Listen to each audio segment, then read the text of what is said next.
Assalamualaikum teman-teman. Kita akan melanjutkan kisah Abu Nawas lagi ya, tentang kehebatan mimpi.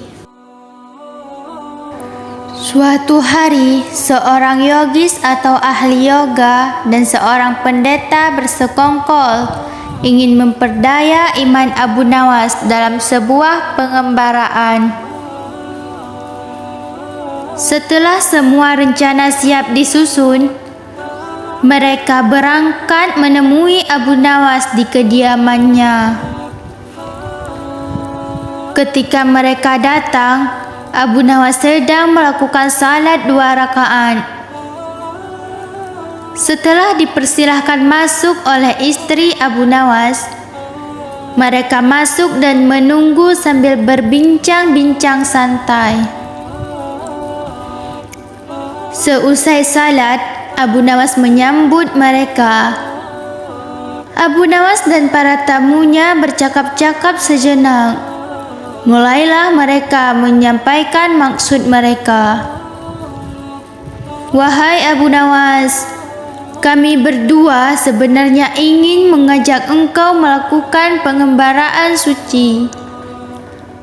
Kalau engkau tidak keberatan, bergabunglah bersama kami," kata ahli yoga. Dengan senang hati, "Lalu kapan rencananya?" tanya Abu Nawas dengan polos.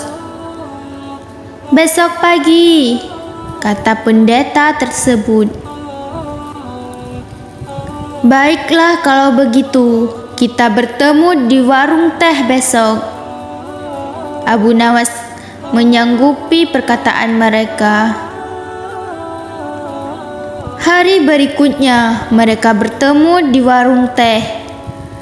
Setelah semua berkumpul, mereka pun mulai berangkat. Di tengah perjalanan, mereka mulai diserang rasa lapar.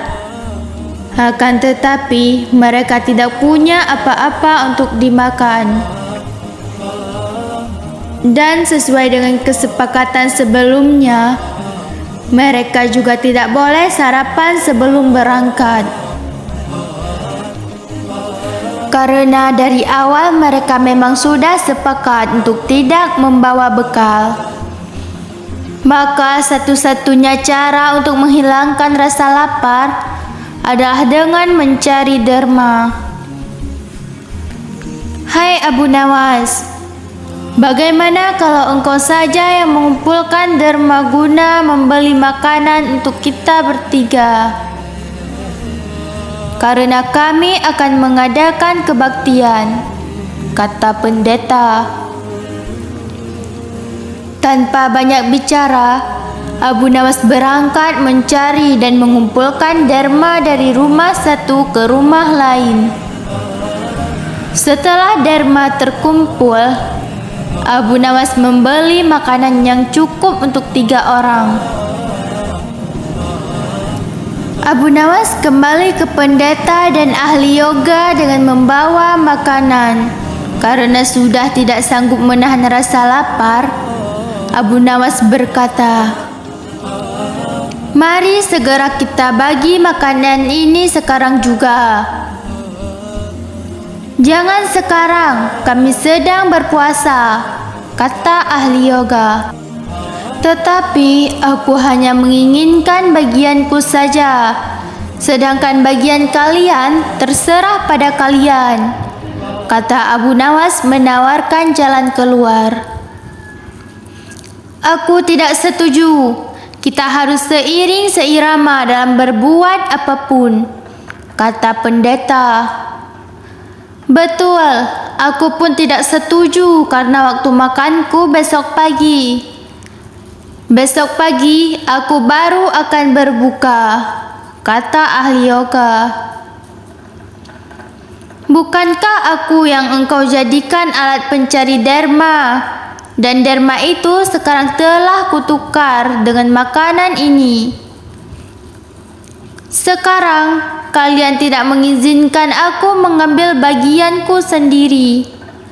Padahal aku sudah sangat lapar dan lelah demi kalian. Kenapa kalian tidak menghargai itu? Kata Abu Nawas mulai merasa jengkel. Namun, begitu pendeta dan ahli yoga tetap bersikeras tidak mengizinkan Abu Nawas mengambil bagian yang menjadi haknya. Meski Abu Nawas sudah terlihat sangat lapar ditambah lelah karena disuruh mencari derma,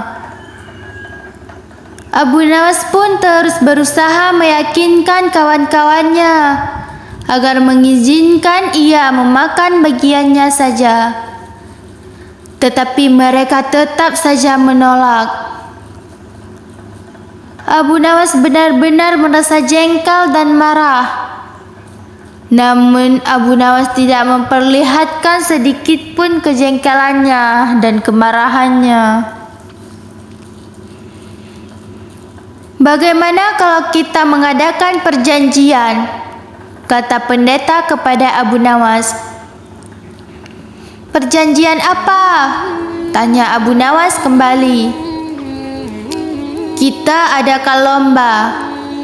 Barang siapa di antara kita bermimpi paling indah, maka ia akan mendapat bagian yang terbanyak, yang kedua lebih sedikit, dan yang terburuk akan mendapat paling sedikit.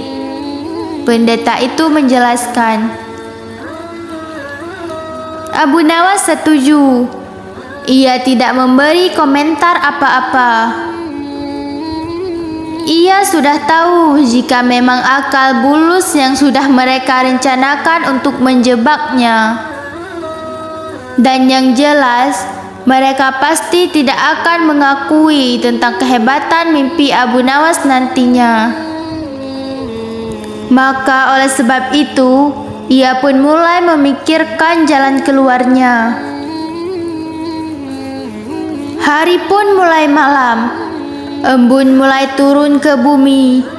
Pendeta dan ahli yoga mengantuk dan tidur. Karena perut lapar, Abu Nawas tidak bisa tidur sama sekali. Ia hanya berpura-pura tidur. Setelah merasa yakin kawan-kawannya sudah terlelap, Abu Nawas menghampiri makanan yang sudah dibeli tadi. Tanpa berpikir dua kali, Abu Nawas langsung melahap habis bersama makanan bagian kawan-kawannya, hingga tidak tersisa sedikit pun. Setelah merasa kekenyangan, Abu Nawas baru bisa tidur. Keesokan harinya, mereka bangun hampir bersamaan. Ahli yoga dengan wajah berseri-seri langsung bercerita. Tadi malam aku bermimpi memasuki sebuah taman yang mirip sekali dengan nirvana. Aku merasakan kenikmatan yang belum pernah kurasakan sebelumnya dalam hidup ini. Pendeta mengatakan bahwa mimpi ahli yoga benar-benar menakjubkan. Betul-betul luar biasa.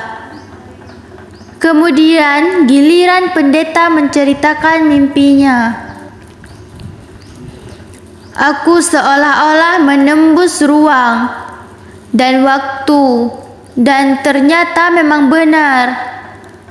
Aku secara tidak sengaja berhasil menyusup ke masa silam, di mana pendiri agamaku hidup. Aku bertemu dengan beliau, dan yang lebih membahagiakan adalah aku diberkatinya. Ahli yoga juga memuji-muji kehebatan mimpi pendeta. Abu Nawas hanya bisa diam. Ia bahkan tidak merasa tertarik sedikit pun. Karena Abu Nawas belum juga buka mulut, pendeta dan ahli yoga mulai tidak sabar. Mereka pun menanyakan mimpi yang dialami Abu Nawas. Abu Nawas pun mulai bercerita.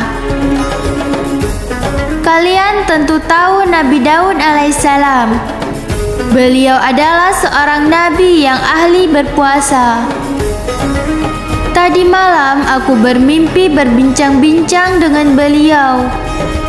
Beliau menanyakan apakah aku berpuasa atau tidak. Dan aku katakan, aku berpuasa karena aku memang tidak makan sejenak dini hari. Kemudian beliau menyuruhku segera berbuka karena hari pun sudah malam. Tentu saja aku tidak berani mengabaikan perintah beliau. Aku segera bangun dari tidur dan langsung menghabiskan makanan itu, kata Abu Nawas tanpa perasaan bersalah sedikit pun. Sambil menahan rasa lapar yang menyayat-nyayat pendeta dan ahli yoga, mereka saling berpandangan satu sama lain.